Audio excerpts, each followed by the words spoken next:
এক রাতে রাসূলুল্লাহ সাল্লাল্লাহু আলাইহি ওয়াসাল্লাম তার চাচাতো বোন উম্মে হানির ঘরে নিজের কক্ষে বিশ্রামে ছিলেন। সে সময় হঠাৎ দুইজন ফেরেশতা হযরত জিবরাইল আলাইহিস সালাম এবং হযরত মিকাইল আলাইহিস সালাম এসে তাকে জাগিয়ে তুললেন। এরপর তাকে প্রথমে হাতিমে কাবার কাছে নিয়ে গেলেন এবং তারপর জমজম কূপের পাশে শুইয়ে দিলেন। ফেরেশতারা রাসূলুল্লাহ সাল্লাল্লাহু আলাইহি ওয়াসাল্লামের বক্ষ বিদারণ করলেন, অর্থাৎ তার বুকে অস্ত্রোপচার করে হৃৎপিণ্ড বের করে আনলেন। তারপর জমজমের পবিত্র পানি দিয়ে সেটিকে ধুয়ে পরিষ্কার করলেন। এ প্রক্রিয়ায় তার হৃদয়ের ঈমান এবং হিকমত সঞ্চার করে সেটিকে পুনরায় যথাস্থানে স্থাপন করলেন। এই কাজের মূল উদ্দেশ্য ছিল তাকে ঊর্ধ্বজগতের পরিবেশ সহ্য করার উপযুক্ত করে তোলা, আল্লাহ তাআলার দর্শনের জন্য শক্তি দান করা এবং আল্লাহর কালাম শ্রবণ করার ক্ষমতা অর্জনে সক্ষম করা। এরপর বুরাক নামক এক বিশেষ বাহনকে আনা হলো। হাদিস অনুযায়ী বুরাক ছিল জান্নাতের এক অনন্য প্রাণী, যার আকার ছিল খচ্চরের চেয়ে ছোট এবং গাধার চেয়ে কিছুটা বড়। এর গতি ছিল অবিশ্বাস্য। তার এক একটি পদক্ষেপে দৃষ্টির শেষ সীমানা অতিক্রম করত। অতঃপর রাসূলুল্লাহ সাল্লাল্লাহু আলাইহি ওয়াসাল্লাম যখন বুরাকের পিঠে আরোহণ করতে প্রস্তুত হলেন, তখন বুরাক কিছুটা অস্বস্তি প্রকাশ করে নাড়াচাড়া করতে লাগলো।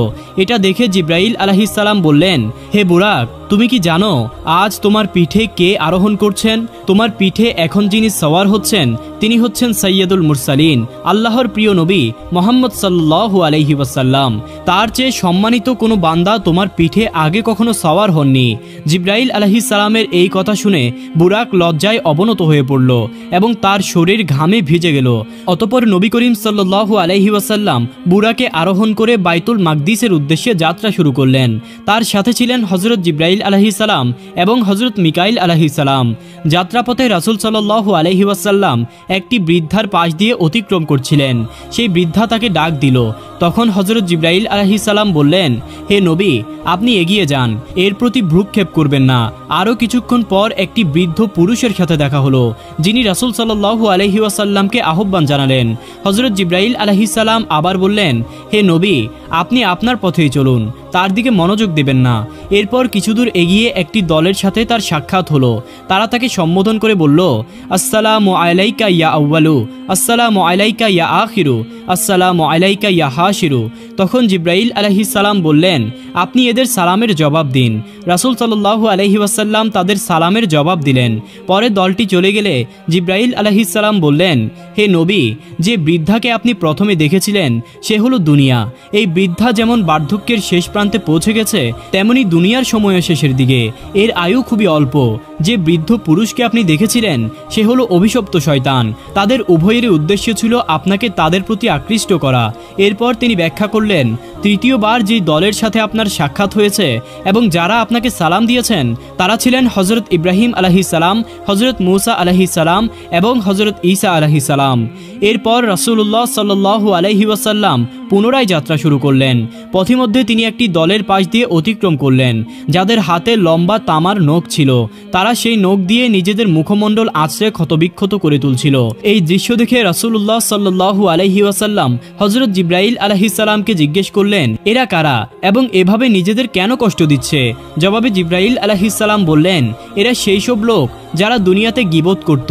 তারা মানুষের দোষ ত্রুটি খুঁজে বেড়াতো এবং তাদের পেছনে নিন্দা করত। এজন্য আজ এদের এমন শাস্তি দেওয়া হচ্ছে। এরপর রাসূলুল্লাহ সাল্লাল্লাহু আলাইহি ওয়াসাল্লাম আবারও এগিয়ে চললেন। কিছুদূর যাওয়ার পর তিনি এক ব্যক্তিকে দেখতে পেলেন, যে রক্তের নদীতে ডুবেছিল। লোকটি নদীর মাঝখানে পড়ে পাথরের টুকরো লোকমার মতো গিলে খাচ্ছিল। এই দৃশ্য দেখে রাসূলুল্লাহ সাল্লাল্লাহু আলাইহি ওয়াসাল্লাম জিজ্ঞেস করলেন, এই লোকটি কে এবং এর এই শাস্তির কারণ কি? জিবরাইল আলাইহিস সালাম উত্তর দিলেন, এই ব্যক্তি দুনিয়াতে সুদ খেয়ে জীবিকা নির্বাহ করত। সে মানুষের পরিশ্রমের ফসল অবৈধভাবে আত্মসাৎ করত। এই কারণেই তাকে এমন শাস্তি দেওয়া হয়েছে। অতঃপর রাসূলুল্লাহ সাল্লাল্লাহু আলাইহি ওয়াসাল্লাম আবারও যাত্রা শুরু করলেন। কিছুক্ষণ পর তিনি একটি ভয়ঙ্কর দৃশ্য দেখতে পেলেন। একদল লোকের মাথা বিশাল পাথর দিয়ে চূর্ণ বিচূর্ণ করা হচ্ছিল, আর মুহূর্তের মধ্যে সেই মাথা আবারও আগের অবস্থায় ফিরে আসছিল। এরপর পুনরায় তাদের মাথায় আবারও পাথর মারা হচ্ছিল। এই চক্রটি বারবার চলতে থাকলো। রাসূল সাল্লাল্লাহু আলাইহি ওয়াসাল্লাম বিস্মিত হয়ে জিজ্ঞেস করলেন, হে জিবরাইল, এরা কারা? জিব্রাইল আলাইহিস সালাম উত্তর দিলেন, এরা সেই সব লোক যারা দুনিয়াতে ফরজ নামাজ আদায় করতে অলসতা করত, তাদের এই শাস্তি তাদের গাফিলাতির কারণে হচ্ছে। এরপর রাসূলুল্লাহ সাল্লাল্লাহু আলাইহি ওয়াসাল্লাম আবারও কিছুদূর এগিয়ে গেলেন। এবার তিনি একটি ভিন্ন দৃশ্য দেখলেন। একদল নারী পুরুষের সামনে দুটি পাতিল রাখা ছিল। একটিতে সুস্বাদু ভালোভাবে রান্না করা গোশত আর অন্যটিতে ছিল কাঁচা ও পচা গোশত। কিন্তু লোকগুলো রান্না করা সুস্বাদু গোশত উপেক্ষা করে কাঁচা এবং পচা গোশতগুলো খাচ্ছিল। এই দৃশ্য দেখে রাসূলুল্লাহ সাল্লাল্লাহু আলাইহি ওয়াসাল্লাম জিজ্ঞেস করলেন, হে জিব্রাইল, এদের পরিচয় কি এবং এরা কেন এমন করছে? জিব্রাইল আলাইহিস সালাম বললেন, এরা আপনার উম্মতের সেই নারী ও পুরুষ যারা নিজেদের বৈধ স্বামী বা স্ত্রী থাকা সত্ত্বেও পরকীয়ায় লিপ্ত ছিল। হালাল সম্পর্ককে ছেড়ে দিয়ে তারা হারাম পন্থা অবলম্বন করত, এজন্য তারা এই শাস্তি ভোগ করছে।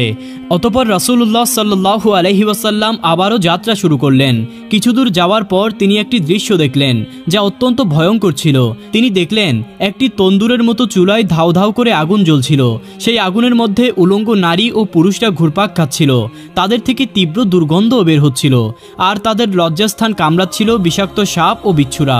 রাসূল সাল্লাল্লাহু আলাইহি ওয়াসাল্লাম জিজ্ঞেস করলেন, হে জিব্রাইল, এরা কারা? জিব্রাইল আলাইহিস সালাম বললেন, এরা সেই নারী ও পুরুষ যারা বিয়ে না করেই ব্যভিচারে লিপ্ত ছিল। দুনিয়ায় তারা আল্লাহর বিধি লঙ্ঘন করে নিজেদের শরীরকে অপবিত্র করেছিল, এজন্য আজ তাদের এই শাস্তি দেওয়া হচ্ছে। এরপর রাসূলুল্লাহ সাল্লাল্লাহু আলাইহি ওয়াসাল্লাম আবারও কিছুদূর এগিয়ে আরেকটি অদ্ভুত দৃশ্য দেখলেন। এক ব্যক্তি বিশাল এক লাকড়ির বোঝা জমা করছিল। সেই বোঝা মাথায় তোলার চেষ্টা করছিল, কিন্তু প্রতিবারই ব্যর্থ হচ্ছিল। কিন্তু এরপরেও সে বোঝাটি হালকা না করে আরও লাকড়ি এনে সেটিকে ভারী করে তুলছিল। এই দৃশ্য দেখে রাসূলুল্লাহ সাল্লাল্লাহু আলাইহি ওয়াসাল্লাম বললেন, হে জিব্রাইল, এই ব্যক্তি কেন এমন করছে? জিব্রাইল আলাইহিস সালাম জবাব দিলেন, এই ব্যক্তি আপনার উম্মতের সেই ব্যক্তি যার উপর মানুষের হক ছিল, কিন্তু সে তা আদায় করতে পারেনি, বরং প্রতিনিয়ত নতুন ঋণ করে ঋণের বোঝা আরও ভারী করত। দুনিয়ার এই অন্যায় কাজের জন্য আজ সে এমন শাস্তি ভোগ করছে। তারপর রাসূলুল্লাহ সাল্লাল্লাহু আলাইহি ওয়াসাল্লাম পুনরায় সামনে অগ্রসর হতে লাগলেন। কিছুদূর যাওয়ার পর তিনি একদল লোককে দেখতে পেলেন যাদের জিহ্বা ধারালো কাঠি দিয়ে কাটা হচ্ছিল। কাটার পরপরই তাদের জিহ্বা আবারও আগের অবস্থায় ফিরে আসছিল, কিন্তু তারপর আবারও কাটা হচ্ছিল। এই প্রক্রিয়া বারবার চলতে থাকলো। রাসূলুল্লাহ সাল্লাল্লাহু আলাইহি ওয়াসাল্লাম এই ভয়াবহ দৃশ্য দেখে জিজ্ঞেস করলেন, হে জিব্রাইল, এরা কারা এবং এদের কি অপরাধ? জিব্রাইল আলাইহিস সালাম উত্তর দিলেন, এরা সেই সব লোক যারা মানুষকে সৎ কাজের উপদেশ দিত, কিন্তু নিজেরা সেই উপদেশ অনুযায়ী কাজ করত না। তারা নিজেদের কথার সাথে কাজের মিল রাখত না, এজন্য তাদের এই কঠিন শাস্তি দেওয়া হচ্ছে। এভাবে রাসূলুল্লাহ সাল্লাল্লাহু আলাইহি ওয়াসাল্লাম আরও অনেক ঘটনার সাক্ষী হয়ে বাইতুল মুকাদ্দাসে পৌঁছলেন। সেখানে গিয়ে তিনি বোরাককে সেই বিশেষ আংটার সাথে বেঁধে রাখলেন যেখানে পূর্ববর্তী নবীগণও তাদের বাহন বেঁধে রাখতেন। কিন্তু কিছু কিছু বর্ণনা মতে হযরত জিব্রাইল আলাইহিস সালাম নিজেই তার আঙ্গুল দিয়ে একটি পাথরকে ছিদ্র করেছিলেন এবং সেখানেই বোরাকটি বেঁধে রাখা হয়েছিল।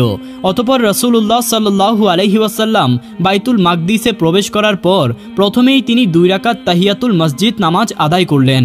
এদিকে আল্লাহ তাআলা নবী করিম সাল্লাল্লাহু আলাইহি ওয়াসাল্লামের আগমনের সম্মানে সমস্ত আম্বিয়া আলাইহিমুস সালামকে সেখানে একত্রিত করেছিলেন। সেই সাথে অসংখ্য ফেরেশতারাও সেখানে উপস্থিত ছিলেন। এরপর হযরত জিব্রাইল আলাইহিস সালাম আজান দিলেন এবং ইমামতের জন্য রাসূলুল্লাহ সাল্লাল্লাহু আলাইহি ওয়াসাল্লামকে সম্মানের সাথে সামনে এগিয়ে দিলেন। রাসূলুল্লাহ সাল্লাল্লাহু আলাইহি ওয়াসাল্লাম সমস্ত নবী ও রাসূলদের ইমাম হয়ে 2 রাকাত নামাজ আদায় করালেন। নামাজ শেষে তিনি বিভিন্ন নবী রাসূলের সাথে সাক্ষাৎ করলেন। তারা সবাই তাকে স্বাগত জানালেন, প্রশংসা করলেন এবং তার মর্তবা ও মর্যাদা উপলব্ধি করলেন। নামাজ শেষে যখন তিনি বাইতুল মাকদিস থেকে বের হলেন তখন তার সামনে 3টি পেয়ালা উপস্থাপন করা হলো, একটি পানির, একটি দুধের এবং একটি শরাবের। রাসূলুল্লাহ সাল্লাল্লাহু আলাইহি ওয়াসাল্লাম দুধের পেয়ালা গ্রহণ করলেন। তখন জিব্রাইল আলাইহিস সালাম বললেন, ইয়া রাসূলুল্লাহ, আপনি ফিতরাতকেই বেছে নিয়েছেন। যদি আপনি শরাব গ্রহণ করতেন তাহলে আপনার উম্মত পথভ্রষ্ট হয়ে যেত, আর আপনি যদি পানি গ্রহণ করতেন তাহলে আপনার উম্মত ধ্বংস হয়ে যেত। এরপর জান্নাত থেকে বাইতুল মুকাদ্দাস পর্যন্ত একটি সিঁড়ি স্থাপন করা হলো, যার মাধ্যমে নবী করিম সাল্লাল্লাহু আলাইহি ওয়াসাল্লাম মহান আল্লাহর সান্নিধ্য লাভের উদ্দেশ্যে ঊর্ধ্ব আকাশের দিকে যাত্রা শুরু করলেন। এই সময় তার সঙ্গে ছিলেন ফেরেশতাদের নেতা হযরত জিব্রাইল আলাইহিস সালাম এবং আরও অনেক ফেরেশতা। যাত্রার এক পর্যায়ে তিনি প্রথম আকাশে পৌঁছালেন। সেখানে হযরত জিব্রাইল আলাইহিস সালাম আকাশের দরজায় কড়া নাড়লেন। ভেতর থেকে দারোয়ান প্রশ্ন করলেন, কে সেখানে? জিব্রাইল আলাইহিস সালাম উত্তর দিলেন, আমি জিব্রাইল। দারোয়ান আবার জানতে চাইলেন, আপনার সঙ্গে কে আছেন? জিব্রাইল আলাইহিস সালাম বললেন, রহমাতাল্লিল আলামিন মুহাম্মদ সাল্লাল্লাহু আলাইহি ওয়াসাল্লাম। তখন দারোয়ান জিজ্ঞেস করলেন, তাকে কি আনার অনুমতি দেওয়া হয়েছে? জিব্রাইল আলাইহিস সালাম বললেন, হ্যাঁ। এরপরেই প্রথম আকাশের দরজা খুলে দেওয়া হলো এবং নবী করিম সাল্লাল্লাহু আলাইহি ওয়াসাল্লাম প্রথম আকাশে প্রবেশ করলেন। প্রথম আকাশে তিনি একজন বৃদ্ধ ব্যক্তিকে বসে থাকতে দেখলেন। হযরত জিব্রাইল আলাইহিস সালাম বললেন, হে আল্লাহর রাসূল, তাকে সালাম করুন, তিনি আপনার পিতা হযরত আদম আলাইহিস সালাম। নবী করিম সাল্লাল্লাহু আলাইহি ওয়াসাল্লাম তাকে সালাম দিলেন আর হযরত আদম আলাইহিস সালাম সালামের উত্তর দিয়ে তাকে অভিনন্দন জানালেন এবং কিছু মূল্যবান উপদেশ প্রদান করলেন। নবী করিম সাল্লাল্লাহু আলাইহি ওয়াসাল্লাম দেখলেন হযরত আদম আলাইহিস সালামের ডান পাশে কিছু মানুষের আকৃতি এবং বাম পাশে আরও কিছু মানুষের আকৃতি রয়েছে। তিনি লক্ষ্য করলেন যখন হযরত আদম আলাইহিস সালাম ডান দিকে তাকান তখন তিনি আনন্দিত হয়ে ওঠেন, কিন্তু যখন বাম দিকে তাকান তখন গভীর বেদনায় তার চোখে অশ্রু এসে পড়ে। নবী করিম সাল্লাল্লাহু আলাইহি ওয়াসাল্লাম জিজ্ঞেস করলেন, হে জিব্রাইল, এর কারণ কি? জবাবে হযরত জিব্রাইল আলাইহিস সালাম বললেন, ইয়া রাসূলুল্লাহ, আদম আলাইহিস সালামের ডান পাশে যারা রয়েছেন তারা হলেন আসহাবুল ইয়ামিন, তারা জান্নাতবাসী হবে, আর বাম পাশে যারা রয়েছে তারা হলো আসহাবুশ শিমাল, তারা জাহান্নামী হবে। তাই তিনি যখন ডান দিকে তাকান তখন জান্নাতবাসী সন্তানদের দেখে খুশি হন, কিন্তু বাম দিকে তাকালে জাহান্নামবাসী সন্তানদের দেখে তিনি গভীর দুঃখে ভারাক্রান্ত হয়ে পড়েন। হযরত আদম আলাইহিস সালামের নসিহত শেষে নবী করিম সাল্লাল্লাহু আলাইহি ওয়াসাল্লাম একই প্রক্রিয়ায় দ্বিতীয় আকাশে উঠলেন।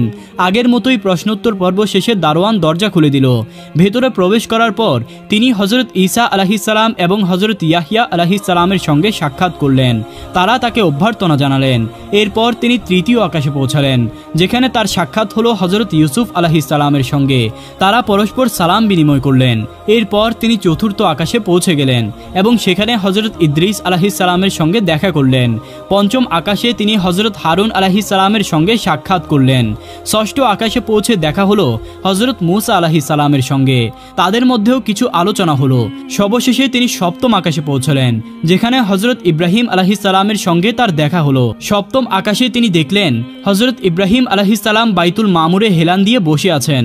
বাইতুল মামুর হলো সপ্তম আকাশে ফেরেশতাদের কাবা, যা পৃথিবীর বাইতুল্লাহর সোজা হতে উপরে অবস্থিত।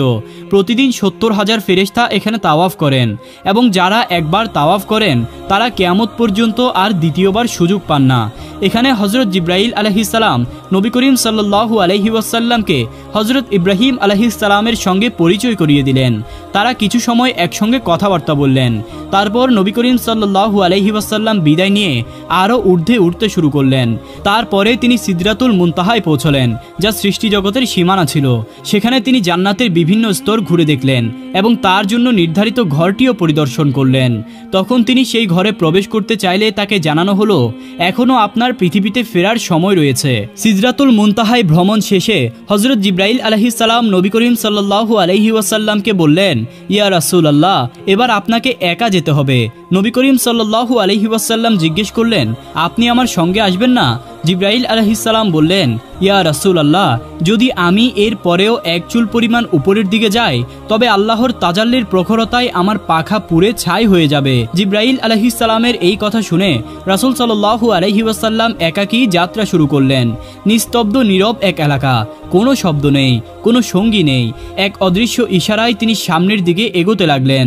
এমন সময় হঠাৎ করে তার সামনে সবুজ রঙের এক অপূর্ব সিংহাসন উপস্থিত হলো, যাকে কোরআনের ভাষায় রফরফ বলা হয়েছে। নবী করিম সাল্লাল্লাহু আলাইহি ওয়াসাল্লাম সেই রফরফে চড়ে বসলেন। রফরফ অত্যন্ত দ্রুত গতিতে আরও উপরের দিকে চলতে লাগলো। এই সফরে তিনি আল্লাহর অসংখ্য নিদর্শন প্রত্যক্ষ করলেন এবং বিভিন্ন ফেরেশতাদেরকে মহান দায়িত্ব পালন করতে দেখলেন। এক পর্যায়ে তিনি এমন এক স্থানে পৌঁছালেন যেখানে একজন দীর্ঘদেহী ভয়াল চেহারার ফেরেশতাকে একটি চেয়ারে বসে থাকতে দেখলেন। তার হাতে ছিল এক নূরের ফলক। তার পাশেই একটি বিশাল গাছ ছিল, যার নাম শাহজারাতুল ইয়াকিন। এই গাছের প্রতিটি পাতায় পৃথিবীর মানুষের নাম ও ঠিকানা লিপিবদ্ধ ছিল। সেই ফেরেশতা একাগ্র চিত্তে তার হাতে থাকা ফলকটি পর্যবেক্ষণ করছিলেন এবং মাঝে মাঝে গাছের পাতার দিকেও তাকাচ্ছিলেন। নবী করিম সাল্লাল্লাহু আলাইহি ওয়াসাল্লাম তাকে সালাম দিলেন, কিন্তু তিনি এতটাই কাজে নিবিষ্ট ছিলেন যে মাথা নেড়ে সালামের উত্তর দিলেও তার দিকে তাকালেন না। কিছুক্ষণ পর ফেরেশতা মাথা তুলে রাসূলুল্লাহ সাল্লাল্লাহু আলাইহি ওয়াসাল্লামের দিকে তাকালেন। তার চেহারা দেখে নবী করিম সাল্লাল্লাহু আলাইহি ওয়াসাল্লাম কিছুটা ভীত বোধ করলেন।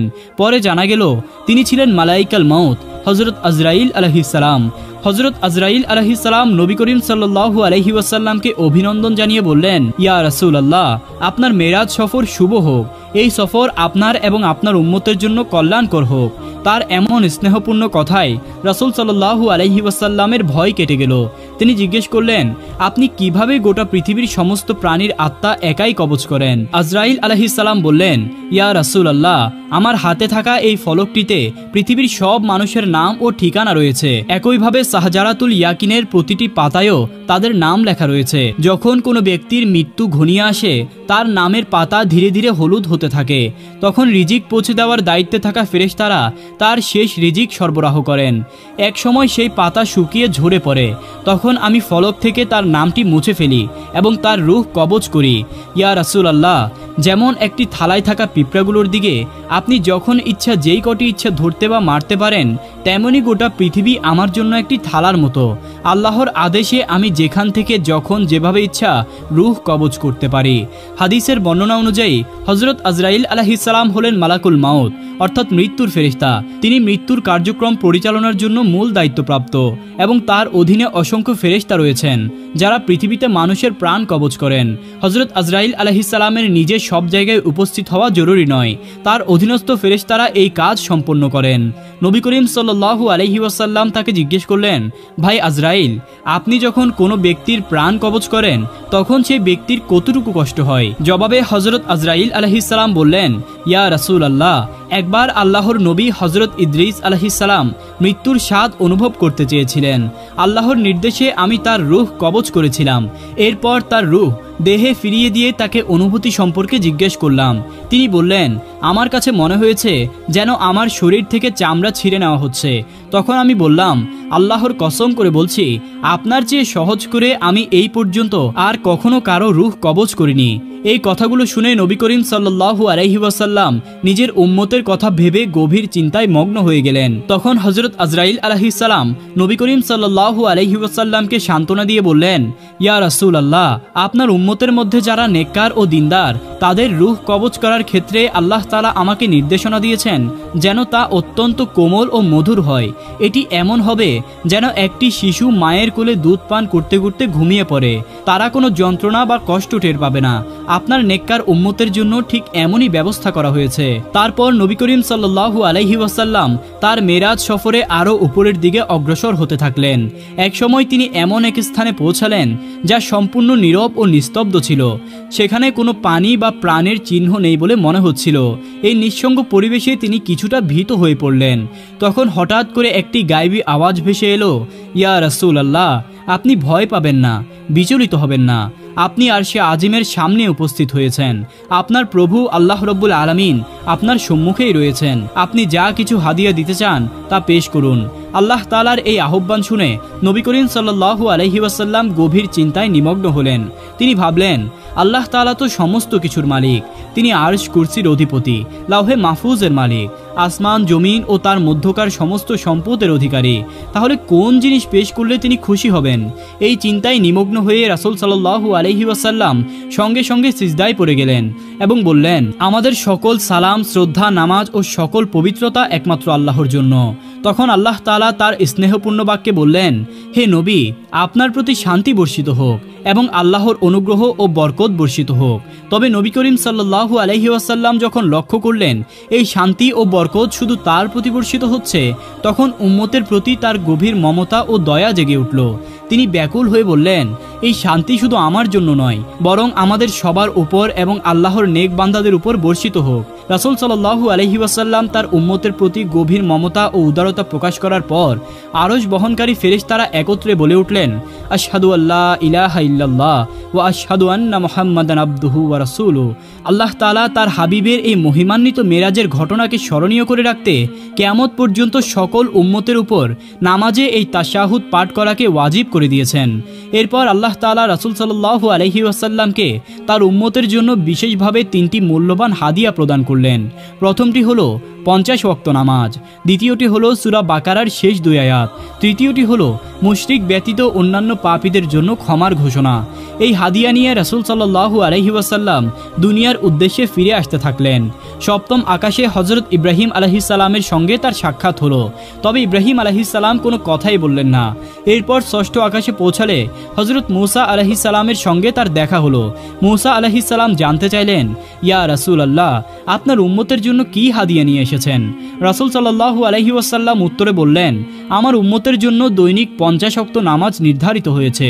তখন মূসা আলাইহিস সালাম বললেন, ইয়া রাসূলুল্লাহ, আপনি আপনার রবের কাছে ফিরে যান এবং এই নামাজের সংখ্যা কমানোর জন্য অনুরোধ করুন। আপনার উম্মত এই দায়িত্ব পালন করতে পারবেন না। আমি বনি ইসরায়েলকেও খুব পরীক্ষা করেছি এবং তাদের দুর্বলতা দেখেছি। আপনার উম্মতও দুর্বল হবে, তারা এত বেশি নামাজ আদায় করতে সক্ষম হবে না, তাই আপনি সহজ করার আবেদন জানান। মূসা আলাইহিস সালামের পরামর্শে রাসূল সাল্লাল্লাহু আলাইহি ওয়াসাল্লাম পুনরায় আল্লাহর দরবারে ফিরে গেলেন এবং অত্যন্ত বিনীতভাবে নামাজের সংখ্যা কমানোর আবেদন করলেন। আল্লাহ তাআলা তার আবেদন মঞ্জুর করে 5 ওয়াক্ত নামাজ কমিয়ে দিলেন। অতঃপর তিনি ফেরার পথে মূসা আলাইহিস সালামের সঙ্গে আবারও দেখা হলো। তিনি জানতে চাইলেন, কি হলো? রাসূল সাল্লাল্লাহু আলাইহি ওয়াসাল্লাম বললেন, আল্লাহ তাআলা 5 ওয়াক্ত নামাজ কমিয়ে দিয়েছেন। মূসা আলাইহিস সালাম তখন বললেন, আপনার উম্মত এটি পালন করতে সক্ষম হবে না, তারা দুর্বল হবে। আপনি আবার ফিরে যান এবং আবারও আবেদন জানান। এভাবে রাসূলুল্লাহ সাল্লাল্লাহু আলাইহি ওয়াসাল্লাম আল্লাহর দরবারে মোট 9 বার গিয়েছিলেন এবং প্রতিবারই আল্লাহ তাআলা 5 ওয়াক্ত করে নামাজ কমিয়ে দিয়েছিলেন। অবশেষে নামাজের সংখ্যা 5 ওয়াক্তে নির্ধারিত হলো। মূসা আলাইহিস সালাম আরও একবার বললেন, আপনার উম্মতের জন্য এটি এখনও কঠিন হতে পারে, আপনি আরেকবার ফিরে যান। তবে এবার রাসূল সাল্লাল্লাহু আলাইহি ওয়াসাল্লাম উত্তর দিলেন, আমি লজ্জা পাচ্ছি, এবার আর ফিরে যেতে পারবো না। এরপর তিনি পৃথিবীর পথে যাত্রা শুরু করলেন। এমন সময় একটি গায়বী আওয়াজ ভেসে এলো, হে আমার হাবিব, আমার সিদ্ধান্তে পরিবর্তন হয় না, আর আমি বান্দার প্রতি অন্যায়ও করি না। আপনার উম্মত 5 ওয়াক্ত নামাজ আদায় করবে, তবে তাদের জন্য সওয়াব হবে 50 ওয়াক্ত নামাজের সমান। সকালবেলা রাসূলুল্লাহ সাল্লাল্লাহু আলাইহি ওয়াসাল্লাম মক্কাবাসীদের উদ্দেশ্যে ঘোষণা দিলেন, গত রাতে আমি বাইতুল মুকাদ্দাস ভ্রমণ করেছি এবং সেখান থেকে ঊর্ধ্ব আকাশে আরশে আজিম পর্যন্ত গিয়ে আল্লাহ তাআলার দিদার লাভ করেছি এবং ভোর হওয়ার আগেই আমি পুনরায় ফিরে এসেছি। এই কথা শুনে মক্কার কাফের মুশরিকরা ঠাট্টা বিদ্রুপ শুরু করলো। কেউ হাসাহাসি করলো, কেউ আবার হাততালি দিতে লাগলো। আবার কেউ কেউ দৌড়ে আবু বকর রাদিয়াল্লাহু তাআলা আনহু এর কাছে গিয়ে বলল, শোনো, তোমার সঙ্গী আজ এক অদ্ভুত কথা বলছে। তিনি দাবি করছেন যে তিনি নাকি এক রাতেই বাইতুল মুকাদ্দাস সফর করেছেন, 7 আসমান পাড়ি দিয়েছেন, আল্লাহর সঙ্গে সাক্ষাৎ করেছেন এবং তারপর তিনি নাকি আবার ফিরেও এসেছেন। তুমি কি সত্যিই এমন কথা বিশ্বাস করবে? এই কথা শুনে আবু বকর রাদিয়াল্লাহু তাআলা আনহু প্রথমেই জানতে চাইলেন, এই কথা কি তিনি নিজেই বলেছেন? তারা উত্তর দিলেন, হ্যাঁ, মুহাম্মদ সাল্লাল্লাহু আলাইহি ওয়াসাল্লাম এমন কথা নিজেই বলেছেন। তখন আবু বকর রাদিয়াল্লাহু তাআলা আনহু বললেন, তোমরা সকলেই শুনে রাখো, আমি আল্লাহর কসম করে বলছি, পৃথিবী তার জায়গা থেকে সরে যেতে পারে, আকাশ ভেঙে পড়তে পারে, চাঁদ সূর্য তাদের আলো হারাতে পারে, কিন্তু আমার প্রিয় নবী মুহাম্মদ সাল্লাল্লাহু আলাইহি ওয়াসাল্লাম কখনো মিথ্যা বলতে পারেন না। এই দৃঢ় বিশ্বাস এবং অটল ঈমানের কারণে সেদিন থেকে আবু বকর রাদিয়াল্লাহু তাআলা আনহু এর উপাধি হলো সিদ্দিক, অর্থাৎ অতিশয় সত্যবাদী। এরপরে কাফেররা রাসূলুল্লাহ সাল্লাল্লাহু আলাইহি ওয়াসাল্লামকে পরীক্ষা করার জন্য বিভিন্ন প্রশ্ন করতে লাগলো। তারা এই বিষয়ে নিশ্চিত হতে বাইতুল মুকাদ্দাসে দীর্ঘ 17 বছর অবস্থান করা এক ব্যক্তিকে নিয়ে এলো। সেই ব্যক্তি রাসূলুল্লাহ সাল্লাল্লাহু আলাইহি ওয়াসাল্লাম এর সামনে দাঁড়িয়ে প্রশ্ন করলো, আচ্ছা বলুন তো, বাইতুল মুকাদ্দাসের দরজা কয়টি আর জানালা কয়টি? নবী করিম সাল্লাল্লাহু আলাইহি ওয়াসাল্লাম প্রথমে কিছুটা অস্বস্তিতে পড়লেন, আর এটাই স্বাভাবিক ছিল, কারণ তিনি তো বাইতুল মুকাদ্দাসের দরজা জানালা গুনতে সেখানে যাননি। তবে আল্লাহ তাআলা তাকে সাহায্য করলেন। আল্লাহ তাআলা তার সামনে পুরো বাইতুল মুকাদ্দাসের দৃশ্য স্পষ্ট করে তুলে ধরলেন। তখন রাসূল সাল্লাল্লাহু আলাইহি ওয়াসাল্লাম দেখে দেখে দরজা ও জানালার সংখ্যা সঠিকভাবে জানিয়ে দিলেন। এছাড়া তিনি আরও জানালেন, সিরিয়া থেকে ব্যবসায়িক মালামাল নিয়ে ফিরতে থাকা কুরাইশদের 2টি কাফেলার সঙ্গে তার পথে দেখা হয়েছিল। একটি কাফেলা ছিল মাকামে রাওয়াহা নামক স্থানে আর অন্যটি তাইম নামক স্থানে। তিনি মক্কাবাসীদের জানালেন, ওই কাফেলা বুধবারের মধ্যে মক্কায় পৌঁছে যাবে।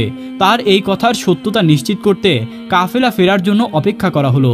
যথারীতি কাফেলা বুধবার দিনের বেলা ডোবার আগেই মক্কায় এসে পৌঁছে গেল। তবুও কাফেরদের মনে কোনো বিশ্বাস জন্মালো না। কাফের নেতা ওয়ালিদ ইবনে মুগিরা বলে উঠল, এগুলো সবই জাদু। তার এই উক্তিকে কাফেররা সমর্থন করল এবং সত্যকে অস্বীকার করল। দুঃখজনক হলেও তারা রাসূলুল্লাহ সাল্লাল্লাহু আলাইহি ওয়াসাল্লামের এই অলৌকিক ঘটনা মেনে নিতে অস্বীকার করল।